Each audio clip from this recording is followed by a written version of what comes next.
Hello, world and universe. Welcome to the Trevor Donald Experience. Manifest your truth. And if you're new to the channel, please hit that like and subscribe button. And for all my continued followers, I want to say thank you.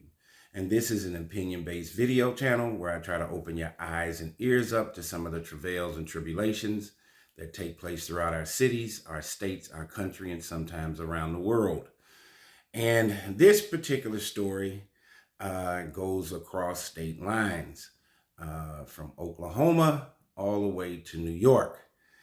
This is a story that is entangled by a young person who committed some heinous crimes and will spend the rest of their life in jail. This has everything to do with mental illness, gender identity issues, transitioning, and just a bundle of chaos and disruption that was inside this young person. We're seeing a lot of our young people in their 20s and in their teens and 20s that are committing crimes that are going to disrupt their lives for a very long time, and prison is becoming part of their story. So this is a very tough one for what this person did to at least two elderly men. So let's go. Killer who transitioned while in jail for murder of New York antiques dealer previously decapitated someone with a chainsaw, prosecutors say. The baby-faced killer who murdered an Upper East Side antiques dealer with a decorative plate, kitchen knife, and maybe a pen previously decapitated another man with a chainsaw. Alex Ray Scott, a 28-year-old trans female from Oklahoma who began transitioning in jail, admitted to the gruesome previous killing of Robin Skocpol, 63. He was 63 years old, in Broken Arrow, Oklahoma. So Alex Ray Scott's 28. His first killing took place in Oklahoma, and this man, Robin Skocpol, was 63. So she committed this gruesome killing, and when she was arrested for the New York City slaying of Kenneth Savinsky, 64, in January 2020, records show.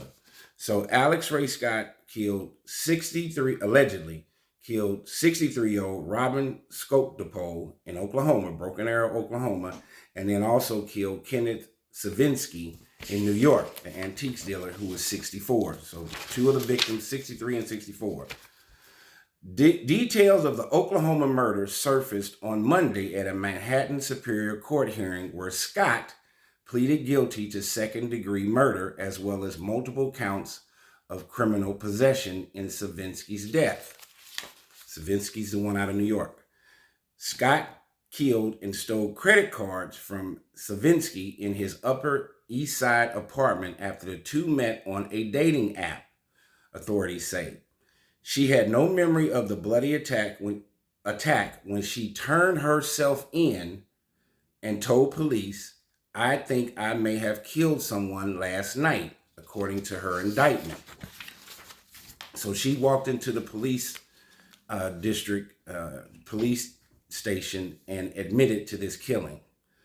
Credit cards belonging to Skocpol and found on Scott at the time eventually led investigators to check Skocpol's home in Broken Arrow, Oklahoma, when he didn't answer phone calls, according to a statement from the U.S. Attorney's Office in the Northern District of Oklahoma. Cops found the home empty of all possessions, but with pools and spatters of his blood around it. Investigators soon discovered that Scott had used two different kinds of saws to dismember him after killing him, the statement said. That included cutting off the victim's head, officials say. Manhattan Assistant District Attorney Joel Siderman revealed in court that the saw had been purchased from a local Walmart. Skocpol's dismembered remains were found in a nearby creek in May of this year, the statement says. Scott, who had rented a room from Scope DePoe's apartment and told associates that he abruptly left for Dallas to explain his later disappearance. In court, Scott, who wore heavy eyeshadow and fake lashes, told the court she remembered using a decorative plate, kitchen knife, and maybe a pen to murder the New York City antiques dealer Savinsky. Police had found Savinsky's face down and covered in blood on his living room floor with a slit throat and several stab wounds. She was also facing charges in her home state for allegedly essaying a 6-year-old boy. So she committed 2 murders, one in Oklahoma, Broken Arrow, Oklahoma, one in New York City. One victim was 63, one was 64. And also, she had been accused of assaulting a 6-year-old boy. You talk about heinous crimes, and there are people that need to be in jail for life. Prosecutors thank law enforcement for diligently investigating Scott's criminal history. The prosecutor said, "I've been a prosecutor now for 41 years, and I'd be hard pressed to find an investigation and prosecution that was more thorough or on a higher level than this case," Seidemann said in court. Scott will serve 22 years to life in prison as part of her plea deal involving the New York City antiques dealer Savinsky. If eventually released, she will be sent to Oklahoma to serve out a 45-year sentence for Scope DePoe's murder. She is expected back in court for the sentencing of Savinsky's murder on September 26th, which is coming up here shortly. So this person, the babyface killer, Alex Ray Scott, 28, just beginning life, transitioning from male to female. Evidently, this is definitely mirrored around mental illness, anger, just a devilish instinct inside this person to commit these 3 crimes: to kill a 63-year-old out of New York and a 64-year-old out of Oklahoma, and then to assault and also allegedly being accused of assaulting a 6-year-old boy. This person had to be caught. And the real puzzling thing about this story and why I decided to do it is that the police didn't know anything about it or who that person was, the perpetrator. She walked right into a New York City police station and admitted to the New York City antiques dealer crime by her own admission. She confessed, which is hardly ever seen or done. This tells you that sometimes when people commit crimes in secrecy, that weighs on them forever, and they feel like they have to tell somebody, whether it's a friend, a spouse, a boyfriend, girlfriend. But luckily, by the true faith in God, that this person, Alex Ray Scott, decided to walk into a police station and confess to it. And it is 100% honorable that we are the U.S. citizens of this country and the police department are going to be able to get this person off the street, and she will never see the light of day after committing 2 murders and an assault on a 6-year-old. What a bizarre story.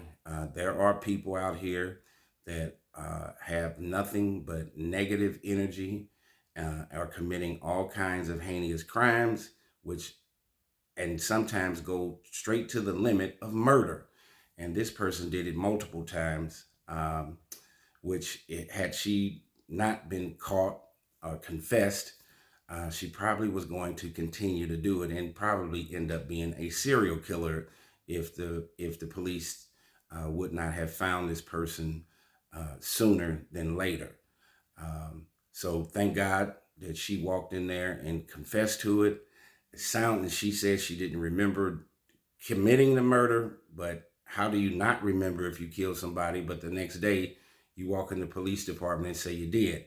So there might be a drug history behind this person's history. Mental health is definitely there, or mental illness. And thankfully, as I say repeatedly, that this person is off the streets, will be sentenced in our U.S. courtroom, and hopefully will never see another day of freedom again. Killing these two people and committing assault on a 6-year-old.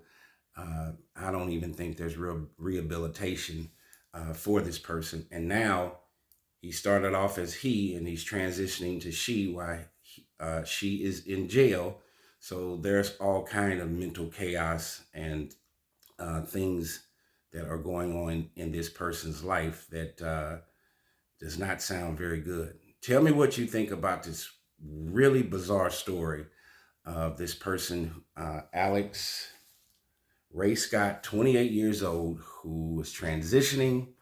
So gender identity issues, anger, untreated mental illness, and the lashing out with all this anger into committing these two murders and an assault on a 6-year-old is just unbelievable. There's a jail for this person, and everyone should not be free on the streets. Tell me what you think. This has been the Trevor Donald Experience. Manifest your truth in a positive, righteous, and God-fearing way.